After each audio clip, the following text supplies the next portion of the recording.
आता धुळा मार्केटमध्ये मी कांदा विकायला आणलेला आहे, तरी निलाव पद्धतीत चालू आहे। तरी तो आमचा कांदा 50 ते 40 क्विंटल आहे, तरी त्याचा भाव 600 ते 700 रुपये जाते।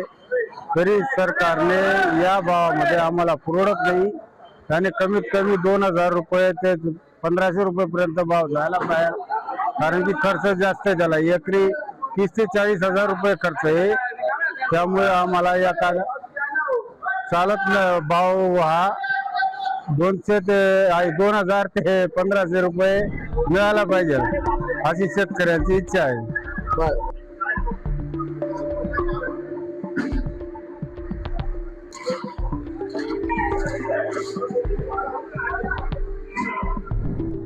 कांदे लावण्यापासून ते काढण्यापर्यंत आम्हाला कमीत कमी एकरीला 40-50 हजार रुपये खर्च आहे, आणि कांदा 500 ते 700 पर्यंत कांदा जाऊ राहिला, आणि गोल्टी 100 ते 200 पर्यंत गोल्टी जाऊ राहिली।